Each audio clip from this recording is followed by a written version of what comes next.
नमस्कार दोस्तों, आप सभी का स्वागत है। आज मैं आप लोगों को एक ऐसी कहानी बताऊंगी जो चिड़िया की रखवाला का है।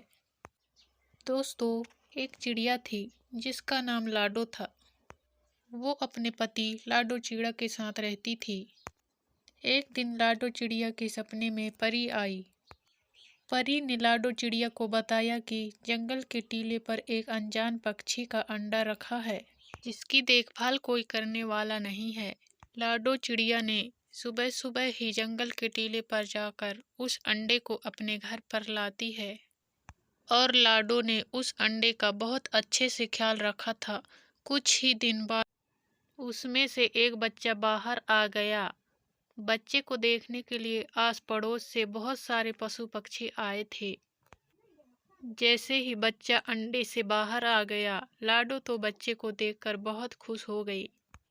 लेकिन आस पड़ोस के पशु पक्षी बच्चे को देखते ही भाग गए, क्योंकि अंडे से निकला हुआ बच्चा कोई मामूली पंछी का बच्चा नहीं था। वो एक चील का बच्चा था। अब तो लाडो चिड़िया और चीड़ा भी उस बच्चे को देखकर घबरा गए, लेकिन लाडो को ये बात नहीं पता थी कि आगे चलकर यही चील का बच्चा सिर्फ लाडो का ही नहीं, पूरे बस्ती के पशु पक्षियों का रखवाला बनने वाला है। अन्य पशु पंछियाँ, अरे लाडो, ये किसका अंडा लेकर आई हो तुम? ये तो चील का बच्चा है। आगे चलकर ये हमारे लिए मुसीबत बन सकता है। तुम अभी अभी इस बच्चे को लेकर यहाँ से चली जाओ और जहाँ से अंडा उठाकर लेके आई थी वहाँ पर उसे छोड़ दो। लाडो चिड़िया, नहीं नहीं, ये तो अंडा मुझे परी ने दिया है। मैं इसे इस तरह अकेले नहीं छोड़ सकती। अगर ये बच्चा चील का है तो क्या हुआ, मैं इसे पाल पोस कर बड़ा करूँगी। लाडो के जिद के आगे चिड़ा की एक न चली। लाडो ने अपने बच्चे का नाम चीनू रख दिया। दूसरे ही दिन से सारे पशु पक्षी लाडो चिड़िया को भला बुरा कहने लगे। अन्य पशु पंछियाँ, अरे यह लाडो चिड़िया हमारी मौत को अपने घर में लेकर आई है।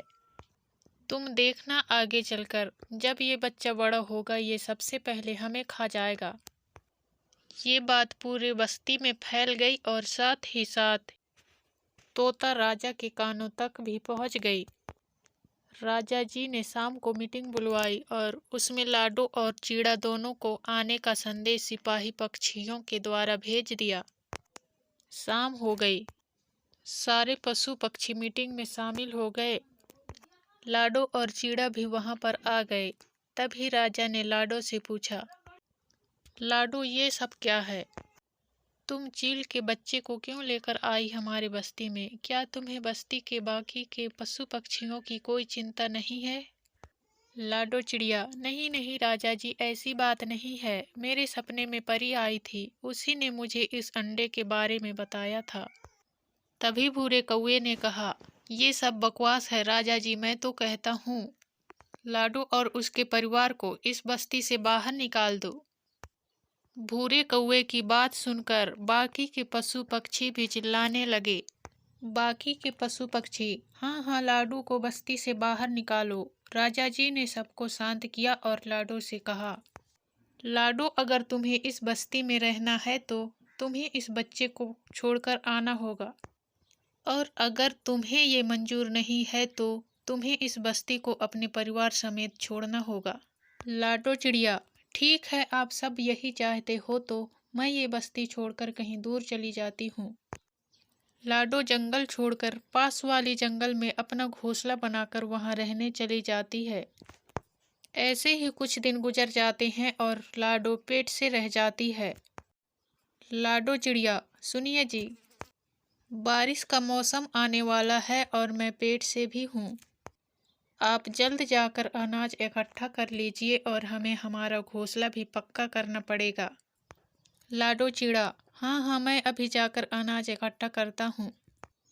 इधर चिड़ा बारिश का मौसम आने से पहले अनाज इकट्ठा करने लगा और इधर लाडो आने वाले बच्चों का इंतजार करने लगी। अनाज इकट्ठा करने के बाद चिड़ा और लाडो ने मिलकर अपना घोंसला भी पक्का कर लिया।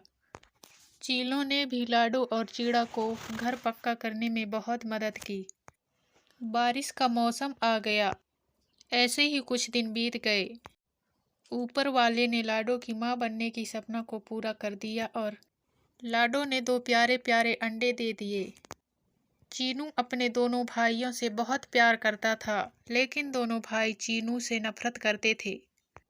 चीनू और दोनों भाइयों में बहुत झगड़े होते थे। ऐसे ही एक दिन दोनों भाई खेल रहे थे, तभी चीनू वहां पर आ जाता है और चीनू कहता है, मुझे भी खेलना है आपके साथ, क्या मैं आप दोनों के साथ खेल सकता हूँ? लाडो के दोनों बच्चे, नहीं नहीं, तुम हमारे साथ नहीं खेल सकते, तुम हमारे सगे भाई नहीं हो।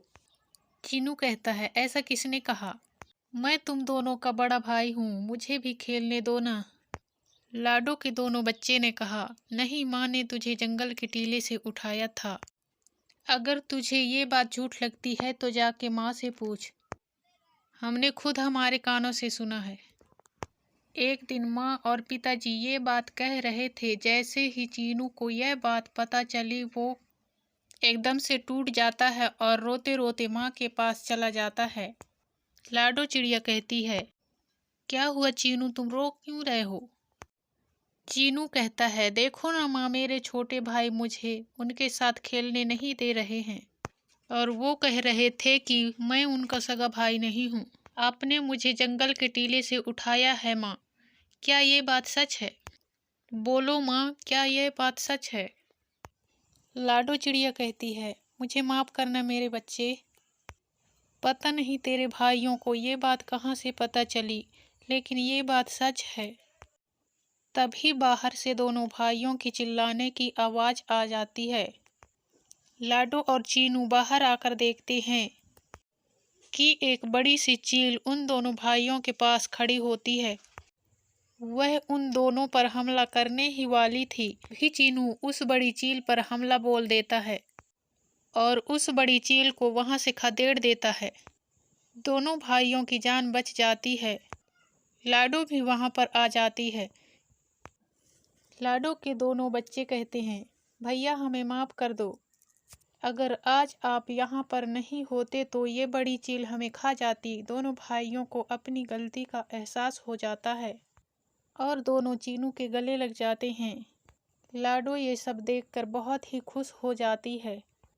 ऊपर से ये सब दृश्य भूरा कौआ देख रहा था। वो जाकर ये सब बात राजा के कानों तक पहुंचा देता है। राजा जी, हमने लाडो को बस्ती से निकालकर बहुत बड़ी गलती कर दी। आज मैं लाडो के घोंसले के ऊपर से उड़ रहा था और उसके बच्चे बाहर खेल रहे थे। तभी वहां पर एक बड़ी सी चील आ गई और उसने उन दोनों पर हमला कर दिया। तभी लाडो के घोंसले से एक चील का बच्चा बाहर आ गया और उसने उस बड़ी चील का सामना भी किया और उस बड़ी सी चील को खदेड़ दिया। मुझे लगता है कि लाडो ने जिस चील के बच्चे को पाला था, ये वही बच्चा है। हमें लाडो को वापस बुला लेना चाहिए, उसके साथ साथ उसके पूरे परिवार को भी, क्योंकि आए दिन नागराज और बाकी के बुरे पंछी हमारी बस्ती पर हमला कर रहे हैं। अगर ये चील का बच्चा हमारी बस्ती में रहेगा तो यह हमारा रखवाला बन सकता है। राजा जी कहते हैं, तुम सही कह रहे हो भूरे, हमें लाडो और उसके परिवार को वापस बुला लेना चाहिए। राजा सिपाही पक्षियों द्वारा लाडो को वापस बुलाने के लिए संदेश भेज देता है और लाडो भी पिछली सारी बातों को भुलाकर बस्ती में वापस रहने के लिए आ जाती है। सारे पशु पक्षी भी चील को अपना लेते हैं। जब भी बस्ती पर कोई संकट आ जाता है, चीनू उस संकट का सामना करता था। ऐसे ही आगे चलकर चीनू लाडो और पूरे बस्ती का रखवाला बन गया। आप लोगों को कैसी लगी ये चिड़िया वाली कहानी, हमें कमेंट में अवश्य बताएं। हम ऐसे ही मज़ेदार कहानी आपके लिए पोस्ट करते रहेंगे। आज के लिए बस इतना ही दोस्तों, मिलते हैं अगले वीडियो में, तब तक के लिए धन्यवाद।